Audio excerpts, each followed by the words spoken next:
নাইডু ও নীতিশ কুমারের উচিত ভারতের সংবিধান রক্ষার জন্য এনডিএ ছেড়ে ইন্ডিয়া জোটে চলে আসা। ইতিহাস তাদের এই কাজকে মূল্যায়ন করবে।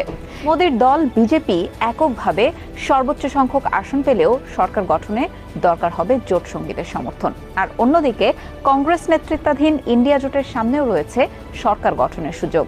তবে সেই জটিল অঙ্ক সমাধানে সমানভাবে দরকার অন্যান্য দলেরও সমর্থন।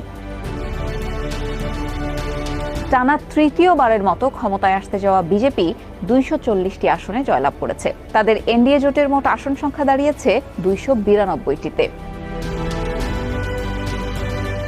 অন্যদিকে রাহুল গান্ধীর কংগ্রেস জিতেছে 99টি আসনে, যা 2009 সালের পর তাদের সেরা পারফরমেন্স।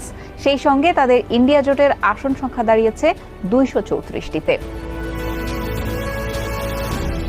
নিয়ে সরকার গঠন করতেই পারে, তবে জোট সঙ্গীদের মধ্যে বেশি আসন পাওয়া দলগুলো যদি বিরোধী শিবিরে চলে যায়, তবে উল্টে যাবে পাশার দান।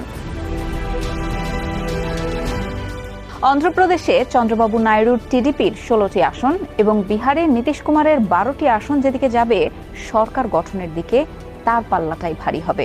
তাই চোখ নীতিশ এবং নাইডুর দিকে। বিকেলে কংগ্রেস সভাপতি মল্লিকার্জুন খাড়গের বাসভবনে ইন্ডিয়া জোটের সদস্যরা বৈঠক করবেন। ভারতীয় গণমাধ্যম বলছে, এরই মধ্যে সরকার গঠনের জন্য প্রাক্তন জোট সঙ্গী নীতিশ কুমার ও চন্দ্রবাবু নাইডুর সঙ্গে যোগাযোগ করা হয়েছে। বিকেলের বৈঠকের পর তা আরও পরিপূর্ণভাবে প্রস্তাবে পরিণত হতে পারে। এনডিএ থেকে বেরিয়ে এলেও এবারের লোকসভা নির্বাচনের আগে আবার বিজেপির সঙ্গে হাত মেলান, ফলে তাদের মত বা পথ